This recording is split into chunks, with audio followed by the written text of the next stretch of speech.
आइए साथियों, भारतवर्ष की गुलामी के कारण ये किताब भी भारत में स्टॉक में नहीं है। लखनऊ के रमेश कुमार यादव जी, जो दिल्ली में दरियागंज में एक्सिस बुक्स प्राइवेट लिमिटेड इसमें डायरेक्टर थे, वो वहाँ से उन्होंने छोड़ दिया। किताब जितनी थी सब बिक गई, स्टॉक में नहीं है। लोग मुझसे मांगते हैं तो मैं वीडियो के द्वारा आप तक अपनी इस किताब को पहुंचाने का प्रयास कर रहा हूं। साथियों, थोड़े समय में जीत पर जीत क्या कारण था, इसका उत्तर देते हुए मुस्लिम इतिहासकार ने लिखा है, मुसलमानों की फारस, वर्तमान ईरान और रोम पर विजय का मुख्य कारण उनका धार्मिक साहस और दृढ़ता थी। वे अपनी पूरी शक्ति से अपने धर्म अर्थात इस्लाम के लिए लड़े और इसलिए वे मर मिटने को सदा तैयार रहते थे। उनका विश्वास था कि इस्लाम के लिए मरना एक विशेष योग्यता है, यह पुण्य हर एक को प्राप्त नहीं होता। जो मुसलमान इस्लाम के लिए मरता है अगली दुनिया में पुरस्कृत होता है। अतः वे शत्रु के हाथों पड़ने की अपेक्षा इस्लाम के लिए मरने की प्राथमिकता देते थे, जबकि उनके शत्रुओं के पास भविष्य के विषय में इस तरह के उत्साहदायी विचार नहीं थे। A study of Islamic history professor K Ali पृष्ठ 101, तीसरा संशोधित संस्करण 1974 में उस किताब में था ये।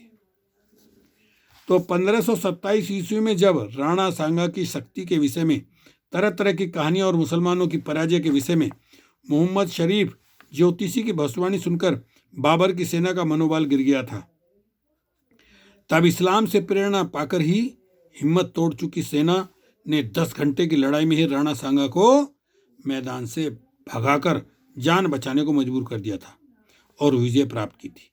बाबर ने अपने सैनिकों से कहा था, खुदा का शुक्र है कि यदि इस युद्ध में हम लोग मृत्यु को प्राप्त होंगे तो हम शहीद कहलाएंगे, और यदि जीवित रहेंगे तो इस संसार का उपभोग करेंगे। आइए हम सब कुरान की शपथ लेकर प्रतीक्षा करें कि हम उस समय तक युद्ध करते रहेंगे जिस समय तक हमारे शरीर में प्राण है। इस पर सेना ने कुरान की शपथ खाकर कहा, अली जहां, जब तक हमारे शरीर में जान है हम किसी प्रकार से बलिदान में से मुंह नहीं मोड़ेंगे। देखें बाबर नामा पृष्ठ 556-57, अंग्रेजी अनुवाद एनेट सुसनाहा बेरेरिज कृत। युद्ध से धर्मभ्रष्ट का डर, ये तो बात रही मुसलमानों की। अब देखिए हिंदुओं को देखिए, लेकिन हिंदुओं के धर्म ने इसके विपरीत भूमिका निभाई। जब हिंदू सैनिक सेना के विरुद्ध लड़ता था तो उसे सदा यही चिंता लगी रहती थी कि कहीं वह बंदी ना हो जाए। उसे जब यह लगता था कि वह विपक्षी सेना का पलड़ा भारी हो रहा है तो वह भाग खड़ा होता ताकि वह बंदी न बन सके। ऐसे में उसने जमकर लड़ने की तो कभी सोची ही नहीं। मुस्लिम सैनिक को युद्ध के दौरान संतोष होता था कि वह इस्लाम के लिए कुछ कर रहा है, लेकिन हिंदू सैनिक को चिंता रहती थी कि वह कहीं वह बंदी बनकर हिंदू धर्म से भ्रष्ट ना हो जाए। मुस्लिम सैनिक जान हथेली पर रखकर इसलिए लड़ता था कि इस्लाम के लिए शहीद होने पर उसे जन्नत मिलेगी, स्वर्ग मिलेगा, वह पुरस्कृत होगा। हिंदू सैनिक अपने को इसलिए मरवा कटवा लेता था कि कहीं वह बंदी ना बन जाए और अपने हिंदू धर्म में अछूत का सा निंदनीय व नाटकीय जीवन जीने से बच जाए। तथ्य पर पर्दा, मुस्लिम सैनिक लड़ता था तो उत्साह से और मारता था तो आशा और संतोष के साथ, लेकिन हिंदू सैनिक लड़ता था चिंताग्रस्त होकर और मरता था मजबूर होकर, अछूत का सा निंदित जीवन जीने की यातना से बचने के प्रयास में। देखिए, ऐसे में हिंदू लोग मुसलमानों के मुकाबले में टिक ही कैसे सकते थे।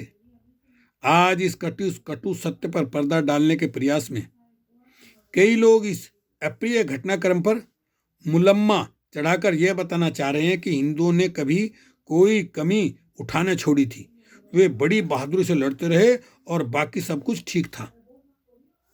लेकिन यह दूसरों सैनिक मुस्लिम आक्रमणकारियों के विरुद्ध जी जान से लड़ा ही नहीं, पूरे मन से कभी डटा ही नहीं। वह सदा चिंतित मन से और अंधे भविष्य की मनुष्य छाया से ग्रस्त और त्रस्त होकर यंत्र चलित सा ही रहा। इसका कारण क्या था? मुस्लिम इतिहासकारों ने इसके 2 कारण लिखे। या तो वे जिंदगी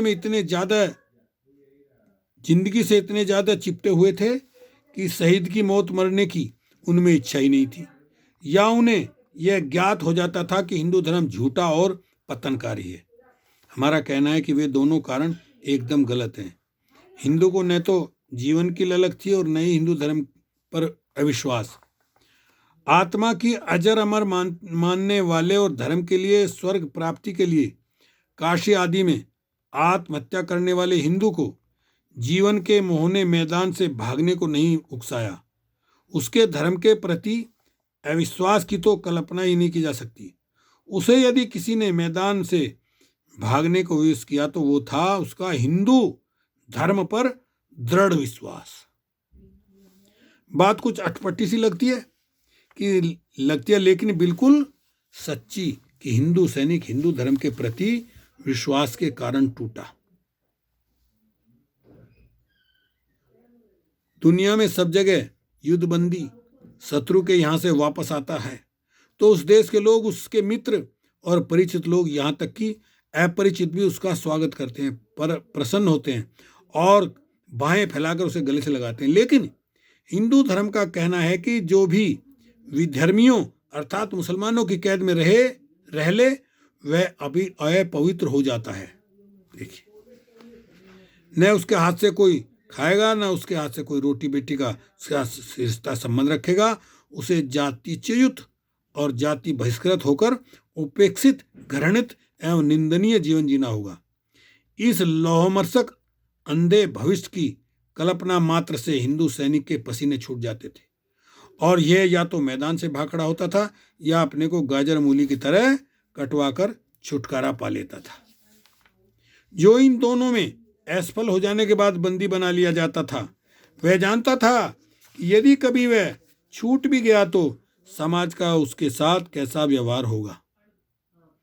इसलिए वह हिंदू समाज की और वापस आने की अपेक्षा इस्लाम को ही कबूल करना अच्छा समझता था। अल-बेरूनी ने हिंदू धर्म के इस छुई मुई रूप का टिप्पणी करते हुए 11वीं शताब्दी में लिखा था, जो वस्तु किसी विदेशी के जल या अग्नि से छू जाए उसे भी वे हिंदू भ्रष्ट समझते हैं। उसके अतिरिक्त उन्हें कभी इस बात की इच्छा नहीं होती कि जो वस्तु एक बार भ्रष्ट हो गई है उसे शुद्ध करके पुनः ग्रहण कर लें। जैसा कि सामान्य अवस्था में जब कोई पदार्थ अपवित्र हो जाता है तो वह फिर से पवित्र अवस्था प्राप्त करने की चेष्टा करता है। जो मनुष्य उनमें से नहीं, अर्थात जन्मजात हिंदू नहीं, चाहे वह उनके धर्म की ओर कितना भी झुका हुआ क्यों न हो और उसकी अभिलाषा कितनी ही प्रबल क्यों न हो, न उन्हें उसे अपने में मिलाने की आज्ञा नहीं है। अल-बेरूनी का भारत अनुवादक संतराम बीए, द्वितीय संस्करण 1926, भाग पहला, पृष्ठ 24-25। वीडियो लंबी हो जाएगी, इसीलिए इस वीडियो को यहीं छोड़ते हैं और इस किताब को मैं वीडियो के द्वारा आप तक पहुंचा ही दूंगा। अब तो थोड़ा सा रह गया है, अगली 2-3 वीडियो में पूरी कर दूंगा। ओके, शुक्रिया, धन्यवाद।